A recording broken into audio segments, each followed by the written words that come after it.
Hi, welcome back to the channel. This video is in the series about the fuel injection, the Bosch fuel injection and management, and refer to the other videos.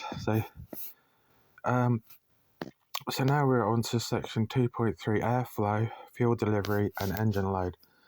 So this, we'll go through this, I'll read it out. You know that air is drawn into the engine with each intake stroke of each piston.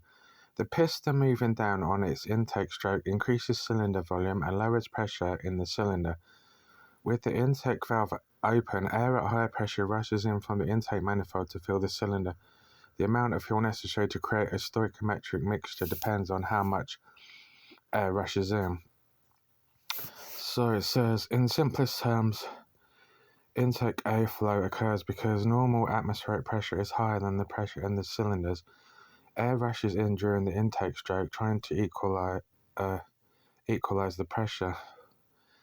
In gasoline engines, the throttle valve restricts intake airflow. Intake airflow. Oh yeah. As you open the throttle, the opening to atmospheric pressure raises manifold pressure. So in practice, the amount of air that rushes into the cylinder on the intake stroke depends on the difference between the pressure in the intake manifold and the lower pressure in the cylinder. Pressure in the intake manifold depends on throttle opening. Oh yeah, right. That makes sense. So there we got the next paragraph and then the diagram. So we got the greatest intake airflow occurs when throttle valve is fully open. The throttle valve causes almost no restriction, and that's like wide open throttle. You know when you have wide open throttle, WOT. The greatest intake airflow occurs when the throttle valve is fully open. The throttle valve causes almost no restriction, and full atmospheric pressure is emitted to the intake manifold. This creates the greatest possible difference between manifold pressure and cylinder pressure, and the greatest air intake flow. Oh yeah, so we got here the diagram. At figure 2.9, wide open throttle. At full throttle, nearly unrestricted atmospheric pressure raises manifold pressure. Large pressure differential between manifold and cylinder increases airflow. So we got here atmospheric pressure, that's on the outside, isn't that like 1 bar or something like that? Open throttle valve, like wide open. High intake manifold pressure. The intake valve is open, the incoming air is going in, the intake stroke. I always think the intake stroke kind of sucks the air in rather than it's pushing it in, but that's what he says. So, oh yeah, so, oops, I've changed the rotation.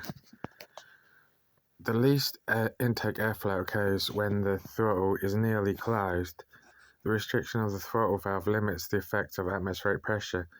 There is little difference between manifold pressure and the low pressure in the cylinders, and airflow is low. So we got figure 2.1. With the throttle closed, atmospheric pressure has little effect on manifold pressure. Low pressure differential between manifold and cylinders results in little airflow.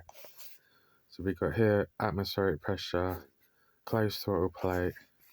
Well, that's closing really, isn't it? That's not closed fully, that's closing because the bit's going past. Low intake manifold pressure. Oh yeah, right. The valve is open. Oh, the valve is open, but it's not taking in as much, I guess. Is that what he's saying? Yeah. When with the throttle closed, atmospheric pressure has little effect on the manifold pressure. Low pressure differential between manifold and cylinder results in little airflow. Oh, so he's talking about little airflow here, as opposed to here, when you've got more airflow because there's more pressure. There's more pressure here. Yeah, so I get what he's saying. Yeah, I guess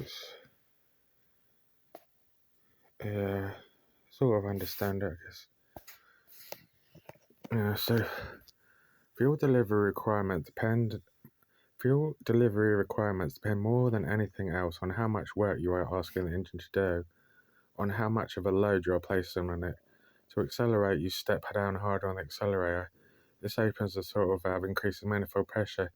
The greater pressure difference between the manifold and the cylinder increases intake airflow and therefore fuel flow to increase power and accelerate the car. Driving down a level road, you can cruise along comfortably.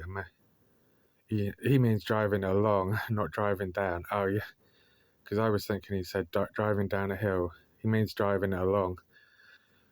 His way of saying driving along. Driving down, i.e. along a level road, you can cruise comfortably and maintain a desired speed with a relatively small throttle opening. When you come to a hill, it is necessary to press farther down on the accelerator to maintain the same speed.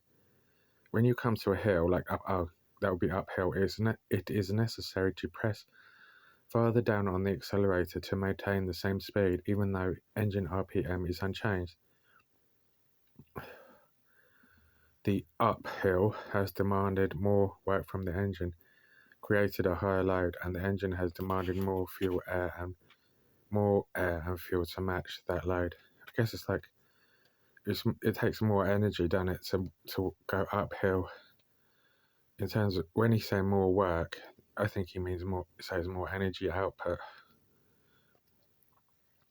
Regardless of engine speed, the airflow and fuel delivery demands of the engine depend on the load bearing placed upon it. That load and the resulting throttle opening directly affect manifold pressure. Manifold pressure in turn affects airflow and thus fuel requirements. Okay, so that's about 6 minutes. That was quite hard. These big blocks of big block chunks of text. I'll leave this video and then come back for the next video for section 2.4. We'll move on to that afterwards, but I don't want it to get too boring and long because some people would just tune out, I guess. I prefer it in more colours and more diagrams, but thanks for watching this video. This is 2.3 airflow, fuel delivery and engine load. Please tune back in.